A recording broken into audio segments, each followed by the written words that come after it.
Breaking news, North Korea claims to have successfully tested a hypersonic missile, a move clearly designed to rattle its neighbors and provoke the United States. Our Brian Todd is tracking the story. North Korea's aggressive young dictator is back to tweaking, agitating, clamoring for the West's attention, and getting it. North Korea's news agency claims Kim Jong-un's military has test-fired a hypersonic missile, which can travel several times faster than the speed of sound and has a warhead that detaches and glides. That was just minutes before North Korea's envoy to the UN spoke to the General Assembly, accusing the U.S. of, quote, antagonizing Pyongyang, blasting the U.S.-South Korean military alliance, and making an implied threat of his own. We have been very much accustomed to the U.S. military threat, and we know well how to deal with the U.S., the most hostile country. After a period of relative calm, military tensions on the Korean peninsula have recently been boiling. This is North Korea's third missile test this month, following another ballistic missile test in mid-September and tests of long-range cruise missiles before that.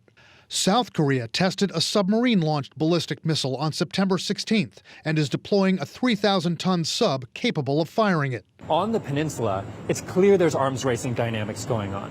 North Korea is signaling that its missile arsenal is moving to sea, so South Korea is doing the same. That means that both countries will, in a crisis, be looking in many different directions. That increases the risk of miscalculation and increases the risk that an accident could occur. The blur of activity on the peninsula in recent weeks includes a bizarre parade through Kim Il-sung Square in Pyongyang, featuring a hazmat squad, a canine unit, horses, and at the stroke of midnight, an image that got North Korea watchers into a lather. Kim Jong-un in a tailored, light-colored suit, looking strikingly thinner than he had a few months ago. I see no threat to the stability of North Korea or to his rule of North Korea, except the sort of health problems that have run in his family over the years. And he probably knows that, and that may be one of the reasons why he's doing his best to stay in fighting trim, so to speak. Kim was even shown in propaganda footage appearing to enjoy a bright green drink with a twisty straw. The visuals, the missile tests, the bombast at the UN signal a reemergence of Kim Jong-un on the world stage. But what's his calculation? I think the message is that North Korea is prepared to talk, but on its terms. And those terms include a desire to talk about what they describe as South Korean and U.S. hostility. And they're not particularly interested in talking about what the United States wants to talk about, and that is, of course, denuclearization. The North Koreans have made it very clear that they're not going down that path. And again, the breaking news tonight, North Korea has just claimed that the missile it test-fired several hours ago is a hypersonic missile which can travel several times the speed of sound.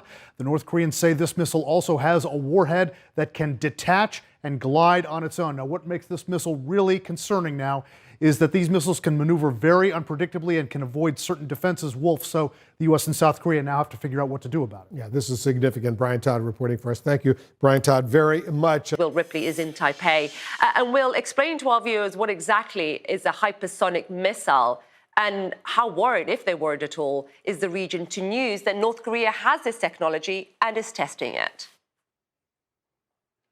Hi, Issa. Both very good questions because a lot of us haven't really heard of hypersonic missiles because they're actually pretty rare. Only 2 countries right now are known to have them deployed. That would be China and Russia. The United States is also developing and testing hypersonic missile technology.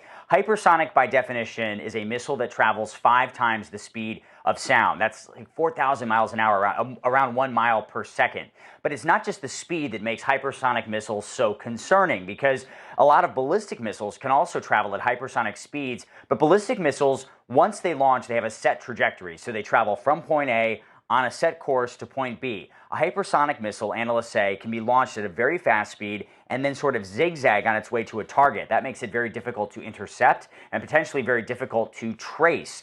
This is why South Korea has come out just within the last couple of hours and said that at this stage of its hypersonic missile development, based on analysis of the flight path, the speed, the trajectory of this missile, which was launched from Chagang Province, which is a mountainous region that straddles the border with China. It went over the Korean Peninsula, splashed down in the waters off Japan. So they've been looking at everything that they could measure from that missile trajectory, along with the state media photo of this hypersonic missile, purported hypersonic missile, which North Korea calls the Hwasong-8. And they say that at least at this point, this missile that North Korea tested yesterday could be intercepted by the missile defense systems that the United States has in place to protect South Korea.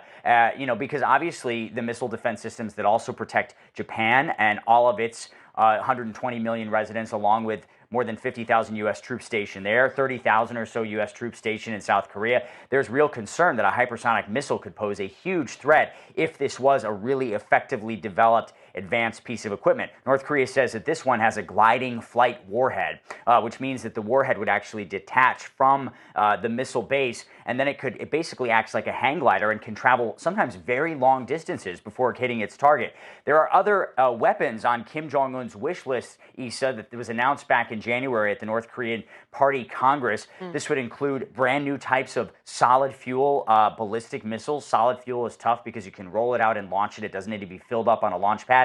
North Korea is looking to develop an ICBM, an intercontinental ballistic missile that could travel 15,000 kilometers or more than 9,300 miles. They're also developing new kinds of drones and even military reconnaissance satellites. All of them worrying developments, even though we haven't seen a nuclear test from North Korea in several years. Issa, still a lot of developments in their weapons programs.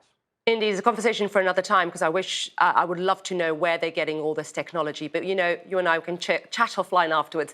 It's a good question. In Taipei. This is the thing. We don't know. We just don't know. There we go. You've answered it already. Thanks very much, Will. Great to see you.